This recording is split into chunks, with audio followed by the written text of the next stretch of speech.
Schools में आत्मा और पैरानॉर्मल एक्टिविटीज के होने की ऐसी कई घटनाएं हैं जो आपके होश उड़ा देंगी। और हमारी आज की कहानी भी शिमला के एक बोर्डिंग स्कूल में हुई एक ऐसी ही सच्ची घटना पर बेस्ड है। मुंबई में रहने वाले सिड और नेहा की शादी को 2 साल होने वाले थे। वो पहली बार तब मिले थे जब वो दोनों क्लास 11th में थे और शिमला के एक बोर्डिंग स्कूल में पढ़ रहे थे। दोनों को तभी एक दूसरे से प्यार हो गया और तभी से वो दोनों एक साथ थे। अब करीब 10 साल बाद वो अपनी एलुमनाई मीट यानी अपने स्कूल रियूनियन के लिए वापस अपने पुराने बोर्डिंग स्कूल जा रहे थे, लेकिन उन्हें नहीं पता था कि इस बार कौन सा बुरा साया उनका इंतजार कर रहा है। स्कूल पहुंचते ही सिड और नेहा का स्वागत स्कूल के सीनियर्स ने किया और उन्हें ग्रीट करके वो उन्हें ऑडिटोरियम तक ले गए, जहां प्रिंसिपल ने सभी एलुमनाई का वेलकम किया और पार्टी शुरू करने का ऑर्डर दिया।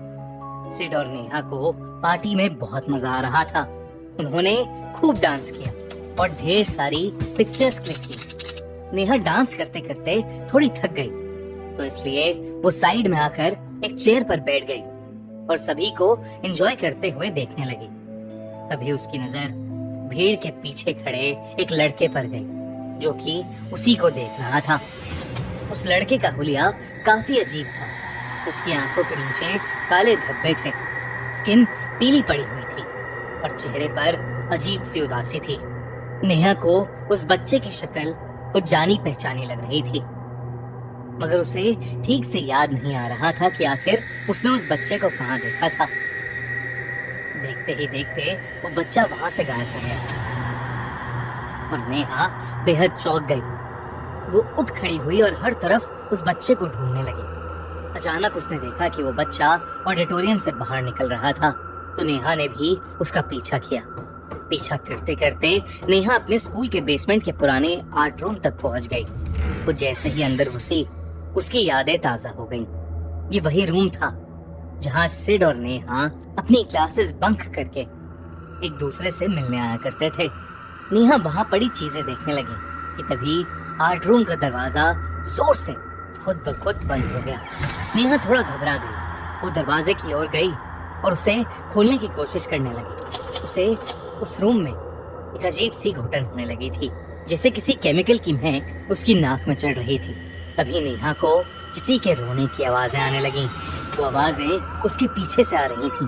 वो पलटी और उसने देखा कि वही बच्चा आर्ट रूम के कॉर्नर में बैठा रो रहा था। उसने अपना चेहरा अपने हाथों से छुपाया हुआ था। नेहा ये देखकर और ज्यादा डर गई और वो दरवाजे को जोर जोर से नॉक करने लगी और चिल्लाने लगी। जब उसने दोबारा पीछे पलट के देखा तो वो बच्चा अब वहां नहीं बैठा था। वो दरवाजे की तरफ मुड़ी और तब जो उसके साथ हुआ उसे देख उसकी रूह कांप गई। वो बच्चा दरवाजे के ऊपर क्रॉल करता हुआ उसकी तरफ आ रहा था। उसका चेहरा बदलकर बिल्कुल एक डीमन जैसा हो गया था। नेहा बहुत जोर से चिल्लाई और इतना डर गई कि वो अपने होश खो बैठी।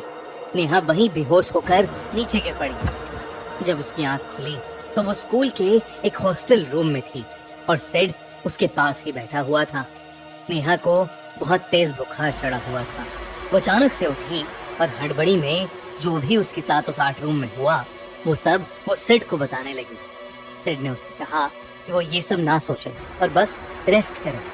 इसके बाद सिड नेहा के लिए डिनर ले आया और उसे खाना खिलाकर सुला दिया।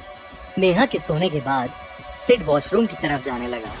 वो कॉरिडोर से गुजर ही रहा था कि अचानक उस कॉरिडोर की लाइट्स फ्लिकर करने लगी। वो एक पल के लिए वहीं ठहर गया और लाइट्स की तरफ देखने लगा। फिर वो उसे इग्नोर कर वॉशरूम चला गया। वॉशरूम में सिड को ऐसा लगा जैसे उसके अलावा भी वहां कोई मौजूद था। उसे एक अलग सी ठंडक महसूस हो रही थी। वो अपने हाथ धो रहा था जब वॉशरूम की लाइट्स भी अचानक से फ्लिकर करने लगी। इस बार सिड थोड़ा सहम गया और जल्दी से वॉशरूम से बाहर निकलने लगा, मगर किसी इनविजिबल शक्ति ने सिड को पीछे से बहुत जोर से खींचा और सिड दीवार से टकराकर जमीन पर गिर पड़ा। उसके सामने वही बच्चा खड़ा था जो पहले नेहा ने आर्ट रूम में देखा था। उसे देखकर सिड की रूह कांप उठी और वो अचानक से बोला, मोहन, मोहन तुम? ये सुनते ही वो बच्चा बहुत जोर से चीखा और उसने सिड का गला पकड़ लिया और उसे जोर जोर से दबाने लगा।